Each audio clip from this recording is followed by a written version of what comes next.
The fen keeps what the fog forgets. This happened in 1786, in a small settlement on the edge of Dunmire Fen, a place the maps had stopped naming by then.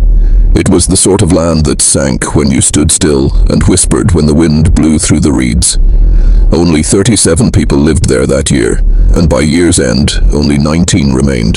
The rest were never found, not dead, just gone. They blamed it on the marsh, on hunger, on wolves. But those who stayed, those who remembered, knew it wasn't wolves, and it wasn't madness either. It was him, the one they called the Pale Man. They said he walked the fens barefoot, dragging one foot behind him, not limping, dragging. He was tall, too tall, and no one ever saw his face, because he always arrived in fog. But they heard him. The sound he made wasn't a breath or a voice. It was like paper tearing underwater. The first to go was Thomas Gallows, a peat cutter.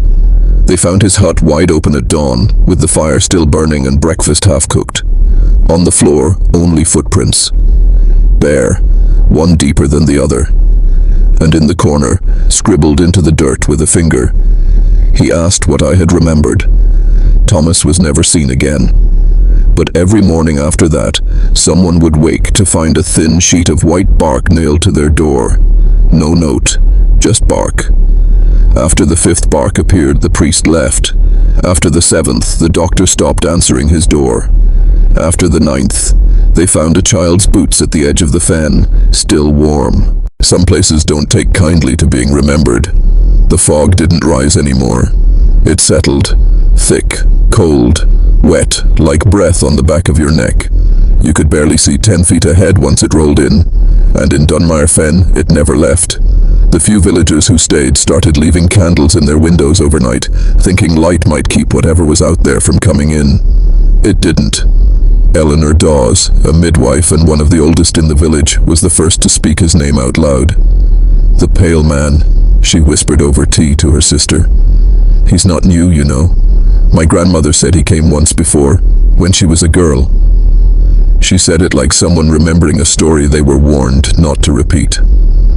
And by the next morning, her sister was gone, just like the others. But this time, Eleanor stayed. Woke up, found her fire out, door open, kettle still warm, and a small scrap of white birch bark pinned to her pillow. Written on it, with something like soot or dried blood, were 5 words. What did she tell you? That was when Eleanor stopped speaking altogether. She stayed indoors, kept all the windows covered, and started burning herbs no one else could name. Some folks thought she'd gone mad, but a few of the older ones, they followed her lead. They started burying mirrors, boarding up cellars, and whispering old names backward, as if trying to undo something already spoken. Then one night a boy named Callum Pike came running down the main path screaming. Barefoot, shirt torn, face white as snow. He didn't say who chased him, just kept repeating the same thing. His feet didn't touch the ground. He knew my name before I said it. He has no face at all. That night, the bark didn't appear on just one door. It appeared on 11. You don't see the Pale Man, he lets you see him.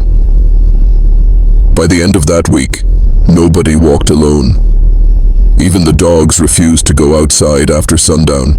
They'd sit at the doors, growling low at nothing anyone could see anyway. And then came the night when the bell rang. Dunmire had no bell. The old church burned down in 1739 and the tower fell with it. But at midnight sharp, a single deep toll echoed over the marshland. It came from the west, where the peat beds drowned in mist and time. People tried to convince themselves it was thunder. But thunder doesn't ask your name in the voice of someone you buried years ago. The next day, a man named Ralph Beckett, who ran the tavern, packed his things and said he was leaving. "No such thing as ghosts," he muttered, "and if there's a man in the fen, I'll show him my knife." He never made it past the river bend, but his voice did. The children heard it that night, from under their beds, not screaming, laughing, After that, the villagers met by lantern light and did something no one in Dunmire had done for decades. They opened the church cellar. They had to dig to find it. Roots had grown through the stone, and moss had claimed every brick. But the trapdoor was still there, sealed shut with a rusted iron nail driven straight through its center. Carved into the wood were 7 words: "Do not wake what walks on memory." They stood around it for a long time. But eventually, someone said what everyone else was thinking. He was buried there, wasn't he? They didn't open it, not yet. But that night, everyone heard the voice again, from the fields, low, croaking, hollow. One of you remembers the rest. And behind the words, footsteps, dragging, coming closer. Some doors aren't meant to rot. They wait. They opened the cellar at dawn. No prayers, no ceremony, just shovels, rusted crowbars, and a silence so heavy it made the crows leave. The iron nail took 4 men to wrench loose. When they cracked open the trapdoor, the smell hit them first, not of death, but of wet parchment and charred wood. It wasn't empty down there. It was a room, lined wall to wall with pages, nailed and pasted like wallpaper. Some were in Latin, some were in something no one recognized, and all of them were written in the same crooked hand. Black ink, lines curling like vines. In the center, a wooden chair, empty. But around it, the floorboards were scratched, as though someone had spent years clawing at the inside. And on the far wall, burned into the stone, were words so sharp they didn't look carved. They looked grown. The price of memory is presence. They sealed the door again, quickly, but not quickly enough. Because that same evening, the boy, Callum, who'd once seen the pale man, started drawing again. He hadn't spoken in days, hadn't eaten, just sat by the fire, eyes blank. But now, he filled page after page with faces. Long pale faces, no eyes, no mouths, just smooth skin where features should be, and one hand raised in every sketch, as if waving, or waiting. Then he drew something else. Not a face, a map. It was Dunmire, and on it, a circle drawn in black soot, right where the old chapel stood. Inside the circle he wrote, "He's still there." And below that, "But now he remembers you." That night the fog didn't just crawl in, it knocked. At every door. 1, 2, 3 times. Then silence. Then scratching. If he remembers you, you're already his. By the time the scratching stopped, 3 more villagers were gone. No screams, no struggle, just empty boots by the door and a single slip of birch bark left in their place. The bark wasn't blank this time. Each one had a name written on it, not of the missing, but of people still living. And one of those names was Callum Pike. They sent 2 men to leave the boy with family in Bramwich, 3 towns over.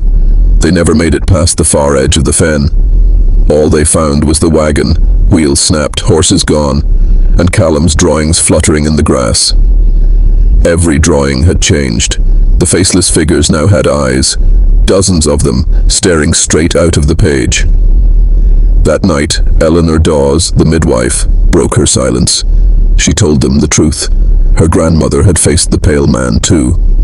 Back in 1712, when Dunmire was bigger, prosperous, before the plague, before the floods. "He comes when memory grows loud," she whispered. When too many people ask what happened the last time he came, she said that the pale man wasn't a spirit. He was a keeper of names, of places, of memories that shouldn't have outlived their burial. And when you speak his name, when you open what was meant to be sealed, he hears it, and he comes back to finish what memory interrupted. She paused, then added, "He's not here to haunt us. He's here to close the page." And as if summoned by her words, the fog rolled in again. But this time, it didn't knock. It opened the doors. All at once, across the village. No wind, no noise. Just a sudden freezing draft, and the smell of wet ink. Some stories aren't remembered, they're reawakened. The fog didn't roll this time. It stood. A wall of white, thick as milk, crept through every lane and crack in Dunmire, swallowing light, muffling breath. Windows wept with condensation. Candles wouldn't stay lit. And from inside the fog they heard a name. Not whispered, spoken. Old, forgotten. But someone in Dunmire knew it, and the pale man was calling it home. In the chapel ruins the earth split. Where the cellar had been sealed, the trapdoor now stood open, the iron nail lying beside it, bent in half, as if something had pushed up from below. Inside, the chair was gone. In its place a new page nailed to the wall. Fresh ink, still wet. And across it, 7 simple words. Thank you for remembering what I am. That morning, the survivors gathered. Only 12 remained. No one spoke. No one cried. They boarded up the chapel again, buried the cellar with stone and salt, burned the birch bark that had marked them, and for the first time in weeks, the fog lifted, but not before one last thing happened. The village bell rang, not once, not twice, but 13 times. There was no bell in Dunmire. There never had been. They left the village not long after. No records were kept, no graves were marked. But one man, the last to leave, returned years later. An old priest, nameless, faceless in the eyes of time. He laid a single item at the foot of the chapel ruins. A book, bound in cracked leather, tied shut with birch twine. Its cover bore no title, just one hand-drawn mark. A blank face. He didn't stay long, didn't speak, just left the book beneath the old tree where the fog was beginning to rise again.